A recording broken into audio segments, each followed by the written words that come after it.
എനിക്ക് പേടിയാണ് മരണം. ഒരു ഇടിമിന്നൽ അയാൾ നോക്കുമ്പോൾ ആ കൈതക്കാടിനിടയിൽ രണ്ടുപേര് തൂങ്ങി നിൽക്കുന്നു. പറഞ്ഞാൽ ആ മരിച്ച ഒരാളുടെ റൂഹ് ഈ കുട്ടിയുടെ ശരീരത്തിൽ പ്രവേശിച്ചതാണ്. ഇരുട്ടിലാണ് പ്രേതം എന്ന് പറയുന്നത്. പിന്നെ ഇയാൾ കിടന്ന് അലറി വിളിക്കുകയാണ്. ഇവർ ഭയന്നു പോയി. നോക്കുമ്പോൾ വീണ്ടും ഈ തൂങ്ങി മരിച്ച് നിൽക്കുന്നവരെ കാണാൻ. അങ്ങനെ ആത്മഹത്യ ചെയ്തിട്ടുള്ള എത്രയോ ആളുകളുണ്ട്. ഇതിനൊരു ഉത്തരം കിട്ടിയില്ലെങ്കിൽ ഇതൊരു ആത്മാവാണ്. ഇപ്പൊ നമ്മൾ ഇനി ആത്മാക്കളെ വിട്ട് നമ്മൾ ഈ ഹൈന്ദവ ആചാരങ്ങളിലേക്ക് പോകുമ്പോൾ നമുക്ക് ഈ രക്ഷസ് നമ്മൾ കേട്ടിട്ടുണ്ട്. ഈ രക്ഷസിന്റെ തറയുള്ള സ്ഥലത്ത് കൂടെയൊക്കെ വണ്ടി ഓടിച്ചുമ്പോൾ വണ്ടി ഓഫ് ആവുക. ഞങ്ങളുടെ നാട്ടിൻ പുറത്ത് ജീവിക്കുന്ന ഒരാളാണ് ഞാൻ. എന്റെ നാട്ടിലൊക്കെ സ്ഥിരമായി ഞാൻ കേൾക്കുന്ന ഒരു സംഭവമാണത്. അങ്ങനെയുണ്ടോ? ഈ രക്ഷസിന് വണ്ടിയുമായി എന്തെങ്കിലും പ്രശ്നമുണ്ടോ എന്ന് ചോദിക്കുന്നത്. ഈ രക്ഷസിന് വണ്ടിയുമായി പ്രശ്നം വരുന്നെങ്കിൽ രക്ഷസിന്റെ കാലം, അതായത് നമ്മൾ ഇത്തരത്തിലുള്ള ആചാര ഗ്രന്ഥങ്ങൾ എഴുതിയ കാലത്ത് ഇവിടെ ബെൻസ് കാറും BMW അംബാസഡറും ഒക്കെ വേണം. അങ്ങനെ ഉണ്ടായിരുന്നില്ല. പിൽക്കാലത്ത് എപ്പോഴുമാണ് ഇത്തരം കാര്യങ്ങൾ നമ്മൾ കണക്ട് ചെയ്യുമ്പോഴും അങ്ങനത്തെ ഒരു കാര്യം വെച്ചിട്ട് കണക്ട് ചെയ്യണം. ഇതിലൊരു കാര്യം എന്ന് വെച്ചാൽ, ശരിക്കും ഈ ഇലക്ട്രിസിറ്റി വന്നതിന് ശേഷം പ്രേതങ്ങളെ കണ്ടിട്ടുള്ളവർ ഉണ്ടാകില്ല. കറണ്ട് ഉള്ളിടത്തും വെളിച്ചം ഉള്ളിടത്തും പ്രേതമില്ല. ശ്രദ്ധിച്ചിട്ടുണ്ടോ? ഇരുട്ടിലാണ് പ്രേതം എന്ന് പറയുന്നത്. അപ്പോൾ അതൊരു ചിന്ത കൊണ്ടുകൂടി അങ്ങനെ വരാം. നമുക്ക് ചില കാര്യങ്ങൾ കാണുമ്പോൾ അത് പ്രേതമാണ് എന്നൊരു തോന്നലിൽ വരാം. ഒരിക്കലും അഞ്ചൽ എന്ന് പറഞ്ഞ സ്ഥലത്ത്, രോഹിത്തിനൊക്കെ അറിയാവുന്ന സ്ഥലമാണ്, പുനലൂരിൽ ഒരു അവിടെയുള്ള ഒരാൾ എന്നെ കാണാൻ വന്നു. ഒരു യുവാവ് വന്നിട്ട് എന്നോട് 2-3 യുവാക്കൾ ഒരാളെയും കൊണ്ട് വന്നതാണ്. അയാൾ ഉറക്കമില്ല, അയാൾക്ക് വല്ലാണ്ട് പ്രശ്നമാണ്, അയാൾക്ക് മാനസികമായി വല്ലാണ്ട് പ്രശ്നമായി. അപ്പം എന്താ സംഭവം എന്ന് വെച്ചാൽ, ഇയാൾ പുനലൂരിൽ സിനിമ കാണാൻ വന്നു. രാത്രിയിൽ സെക്കൻഡ് ഷോ കാണാൻ വന്നിട്ട് ഇയാൾ രാത്രിയിൽ ചെറിയ മഴയുണ്ട്, ബൈക്കിലാണ്, ഒറ്റയ്ക്കാണ്. അപ്പോൾ ഒരു റബ്ബർ എസ്റ്റേറ്റ് ഉണ്ട്. അപ്പോൾ ഈ റബ്ബറൊക്കെ മുറിച്ചിട്ട് ഇപ്പോൾ അവിടെ കൈത കൃഷിയൊക്കെ തുടങ്ങിയിട്ടുണ്ട്. അപ്പോൾ അതിലെ അയാൾ അഞ്ചലോട്ട് പെട്ടെന്ന് കുറുക്ക് വഴിയിൽ ഇറങ്ങാം. അപ്പോൾ അയാൾ ഒറ്റയ്ക്ക് ആ വഴിയിൽ ഇങ്ങനെ പോകുമ്പോൾ പെട്ടെന്ന് ഈ മഴയൊക്കെയാണ്, ഒരു ഇടിമിന്നൽ അയാൾ നോക്കുമ്പോൾ ആ കൈതക്കാടിനിടയിൽ രണ്ടുപേര് തൂങ്ങി നിൽക്കുന്നു. ഒന്ന് ഒരു മുതിർന്ന ഒരാളും ഒന്ന് ഇളയ ഒരാളുമാണ്. അപ്പോൾ ഇയാളിത് കണ്ടിട്ട് ആകെ ഭയന്നു. ബൈക്ക് പെട്ടെന്ന് ഓഫായി ആ സമയത്ത്, ഈ പറഞ്ഞതുപോലെ. പിന്നെ ഇയാൾ കിടന്ന് അലറി വിളിക്കുകയാണ്. ഇവർ ഭയന്നു പോയി, ഒന്നും പറ്റില്ല. പിന്നെ ഇയാൾ ഒരു വിധത്തിൽ കിക്കറടിച്ചത് സ്റ്റാർട്ട് ചെയ്ത് എടുക്കുമ്പോൾ വീണ്ടും ഇടിമിന്നലുണ്ടായി. നോക്കുമ്പോൾ വീണ്ടും ഈ തൂങ്ങി മരിച്ച് നിൽക്കുന്നവരെ കാണാണ്. പുള്ളി നിലത്ത് വീണു. ഒരു വിധത്തിൽ എങ്ങനെയൊക്കെയോ പുള്ളി എടുത്ത് വീട്ടിൽ വന്നു. പിറ്റേ ദിവസം ഭയങ്കരമായ പനി പിടിച്ചു. എത്രയോ ഡിഗ്രി പനിയായി. അങ്ങനെ ആശുപത്രിയിലേക്ക് കൊണ്ടുപോയി. നോർമലായപ്പോഴാണ് പുള്ളിയുടെ സുഹൃത്തുക്കളോട് ഇങ്ങനെ ഒരു കാര്യം കണ്ടത് പറയുന്നത്. അങ്ങനെ ഈ സുഹൃത്തുക്കൾ പോയി അവിടെ നോക്കുമ്പോൾ അവിടെ അങ്ങനെ ഒരു സംഭവമേ ഇല്ല. പത്രമൊക്കെ എടുത്തു നോക്കി. അത്തരത്തിൽ എന്തായാലും ഒരു അച്ഛനും മകനും അല്ലെങ്കിൽ മുതിർന്ന ഒരാളും ഇളയ ഒരാളും തൂങ്ങി മരിച്ച് നിൽക്കുമ്പോൾ എന്തായാലും പത്രങ്ങളിൽ വാർത്ത വരാമല്ലോ. തൊട്ടടുത്ത സ്ഥലങ്ങളിലൊക്കെ അന്വേഷിച്ചെങ്കിലും അങ്ങനെ ഒരു സംഭവമില്ല. അവൻ പറഞ്ഞ ആ പ്രദേശത്ത് പോയി നോക്കുമ്പോൾ കൈതക്കാടുണ്ട്, ശരിയാണ്, പക്ഷേ അങ്ങനെ ഒരു തൂങ്ങി മരണം അവിടെ ഉണ്ടായിരുന്നില്ല. അങ്ങനെ ഇവന് അതോടെ കേട്ടപ്പോൾ ഇവന് കൂടുതൽ വെപ്രാളായി. കാരണം അതെവിടെ പോയി, അപ്പോൾ അതെന്തോ ഒരു പ്രേതാത്മാവാണ് എന്നുള്ള നിലയിൽ. അങ്ങനെയാണ് പല ആസ്ട്രോളജേഴ്സിനെ കണ്ടു, പാസ്റ്റർമാരെയൊക്കെ കണ്ടു, പല പരിഹാരങ്ങൾ ചെയ്തു. പക്ഷെ എങ്കിലും അവൻ ആ ഉള്ളിൽ കണ്ട ഇത് മാറുന്നില്ല. അങ്ങനെയാണ് എൻ്റെ അടുത്ത് വന്നത്. അപ്പം ഞാൻ അവനോട് പറഞ്ഞു, ചിലപ്പം ഒരു തോന്നലായിരിക്കാം നിങ്ങളുടേത്. അപ്പോൾ അവൻ പറഞ്ഞു, ഇല്ല, ഞാൻ കണ്ട കാര്യം നിങ്ങളിനി എത്ര പറഞ്ഞാലും എനിക്കിത് അല്ല എന്ന് ഞാൻ എൻ്റെ കണ്ണിൽ കണ്ട കാര്യം അതല്ലെന്ന് പറഞ്ഞാൽ എങ്ങനെയാണ് വിശ്വസിക്കാൻ പറ്റുക എന്ന് പറഞ്ഞു. അങ്ങനെ പോയി.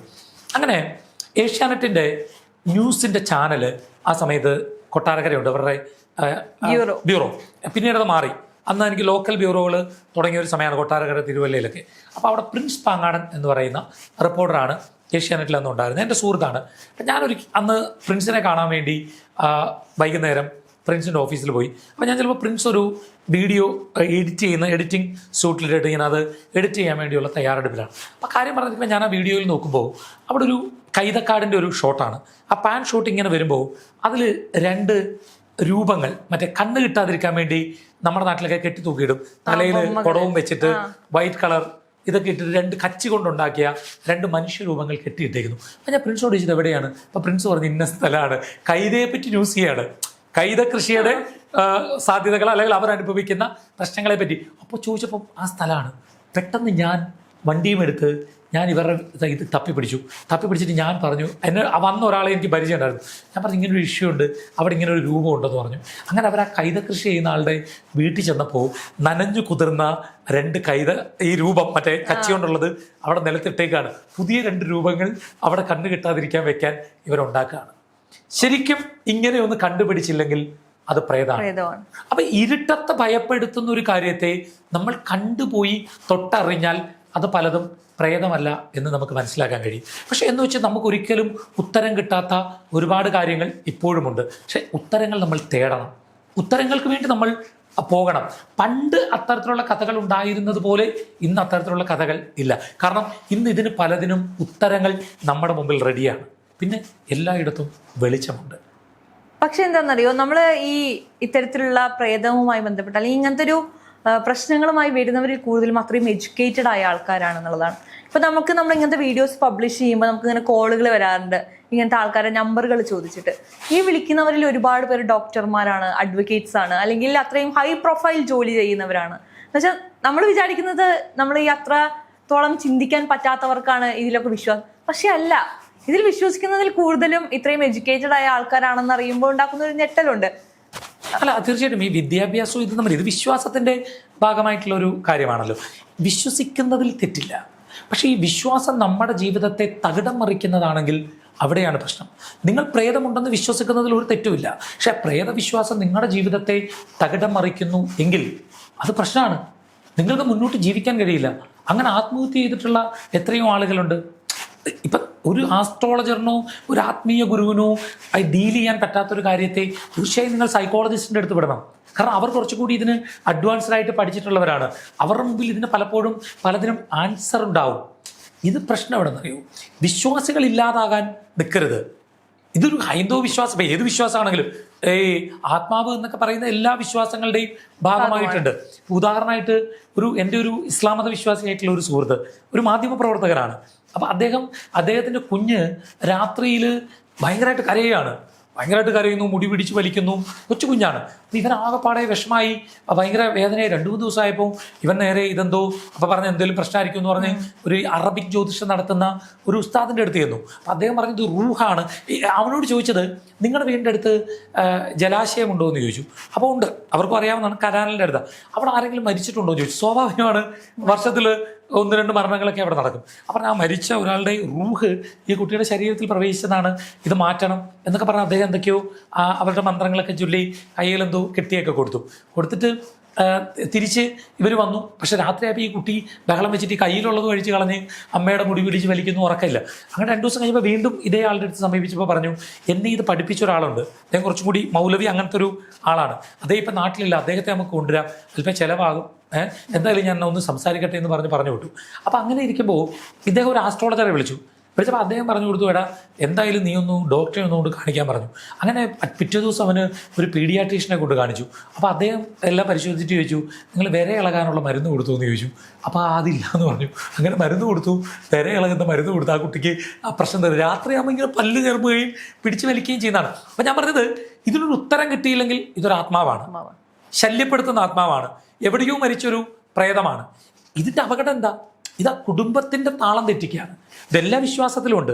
അതേ പറയും, ഇതിന് നിങ്ങൾക്ക് പ്രേതമുണ്ടെന്ന് വിശ്വസിക്കുന്നതിൽ ഒരു തെറ്റുമില്ല. പക്ഷെ അത് നിങ്ങളുടെ ജീവിതചര്യയെ തെറ്റിക്കുന്നുവെങ്കിൽ, നിങ്ങളുടെ ജോലി സാധ്യതകളെ ഇല്ലാതാക്കുന്നുവെങ്കിൽ, നിങ്ങളുടെ കുടുംബജീവിതത്തെ തകർക്കാനിടയുണ്ടെങ്കിൽ, നിങ്ങളുടെ മുന്നോട്ടുള്ള മുന്നോട്ടുള്ള പ്രയാണത്തെ തകർക്കുന്നുവെങ്കിൽ ആ പ്രേതത്തെ തള്ളിക്കളയണം നീ.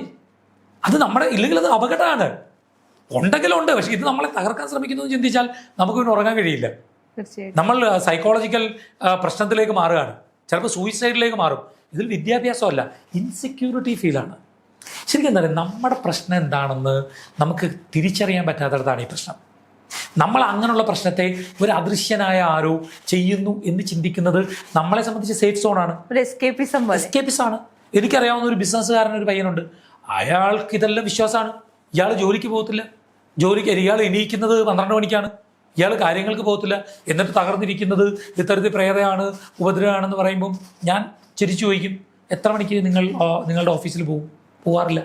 11 മണിക്കാണ് എണീക്കുന്നത്, എങ്ങനെ മുമ്പോട്ട് പോകും? എന്നിട്ട് രക്ഷപ്പെടലിന് വേണ്ടി ഇത് പറയുന്നു. അത് അംഗീകരിക്കാൻ പറ്റില്ല. ഇത് ഈ ആചാര്യന്മാർ പറയുന്നത് തെറ്റില്ല. പക്ഷെ നിങ്ങൾ മനസ്സിലാക്കുക, ഇതൊരു വിഭാഗം വിശ്വാസികൾ ഇത് മുഖവിലേക്ക് എടുത്തുകൊണ്ട് ഇവരുടെ ജീവിതത്തെ ഇല്ലാതാക്കുന്നുണ്ട്. അത് വിശ്വാസികളെ അപകടത്തിലാക്കുന്ന കാര്യമാണ്. വിശ്വസിക്കുന്നതിൽ തെറ്റൊന്നുമില്ല, ഞാൻ അതിനെ തെറ്റായിട്ട് പറയുന്നുമില്ല. പക്ഷേ ആ വിശ്വാസം നിങ്ങളെ നശിപ്പിക്കുന്നതാണെങ്കിൽ ആ വിശ്വാസത്തെ നിങ്ങൾ നശിപ്പിക്കണം, ഇല്ലെങ്കിൽ ആ വിശ്വാസം നിങ്ങളെ കൊല്ലും. ഞാൻ ഈ കാര്യം ചോദിക്കട്ടെ, നമ്മളിപ്പോ ഈ മരണശേഷം എന്ത് സംഭവിക്കും എന്നതിനെ കുറിച്ച് ഞാൻ ചോദിച്ചു കഴിഞ്ഞാൽ ഹരിച്ചേട്ടൻ എന്ത് പറയും? എനിക്ക് ഭയമാണ്, ഞാൻ ചിന്തിക്കാറ് പോലുമില്ല. എനിക്ക് പേടിയാണ് മരണം. ഞാൻ പറഞ്ഞില്ല, എനിക്ക് മരിക്കുന്നത് പേടിയാണ്. എനിക്ക് ജീവിക്കാൻ കൊതിയുള്ള ഒരാളാണ്. ഞാൻ മരണത്തെപ്പറ്റി ചിന്തിക്കാറില്ല. നമുക്ക് ഈ പ്രായമുള്ള അമ്മമാരുണ്ടല്ലോ, ഒരുപാട് വീടുകളിലുണ്ട്. ഇത് കേൾക്കുന്ന ഒരുപാട് പേർക്ക് അനുഭവം ഉണ്ടാവും. അവർ ഒരു സ്വഭാവം മാറും, അവർക്ക് ഉറക്കമില്ലാണ്ടാവും, അവർക്ക് പെട്ടെന്ന് അവർ അരോചകമായ സ്വഭാവങ്ങൾ തുടങ്ങും.